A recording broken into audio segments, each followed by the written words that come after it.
ইসলামের আমির সঙ্গে যুক্তরাষ্ট্রের রাষ্ট্রদূতের কি কথা হলো?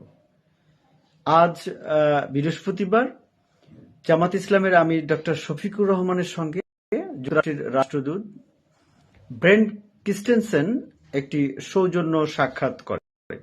গত বেশ কয়েকদিন ধরেই এই সাক্ষাতের আলোচনা হলেও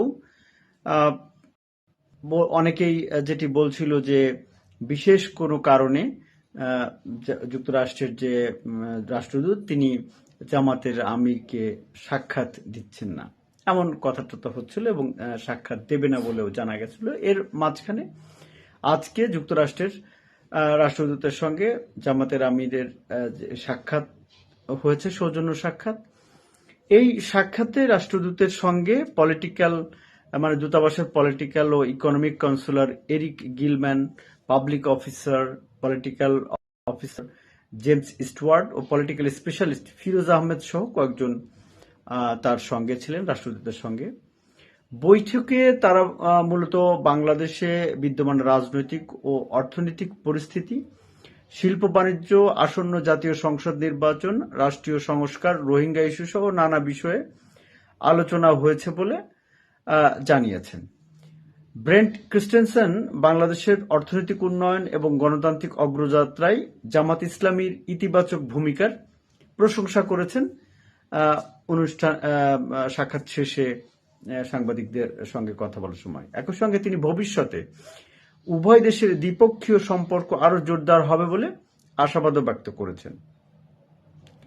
এবং এই আপনারা জানেন যে এই সাক্ষাৎকার নিয়ে বেশ কিছু যেমন তথ্য ছিল, পাশাপাশি আমরা যেটুকু জানি সম্প্রতি মার্কিন দূতাবাসের বাংলাদেশি নারী সাংবাদিকদের সঙ্গে কয়েকজন কূটনৈতিকের একটি অডিও রেকর্ড ফাঁস হয়, সেটি নিয়েও নানা ধরনের কথা ছিল।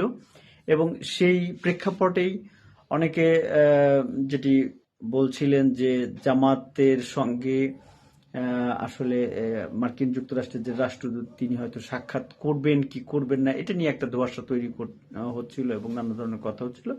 অবশেষে সেই সাক্ষাৎ অনুষ্ঠিত হয়েছে এবং সে আপনারা জানেন এর আগে তারেক রহমানের সঙ্গেও মার্কিন রাষ্ট্রদূত সাক্ষাৎ করেছেন। তো এই হলো অবস্থা যে নির্বাচনের আগে আপনারা জানেন যে নির্বাচনের আগে মূলত মার্কিন রাষ্ট্রদূতরা খুব ব্যস্ত সময় পার করেন বিভিন্ন রাজনৈতিক দল, সরকারি কর্মকর্তার সঙ্গে আলোচনা করে, সেটিরই হয়তো ধারাবাহিকতা এটি। সুপ্রিয় দর্শক মন্ডলী, এই ছিল আপডেট। ভালো থাকবেন, আমাদের সঙ্গে থাকবেন।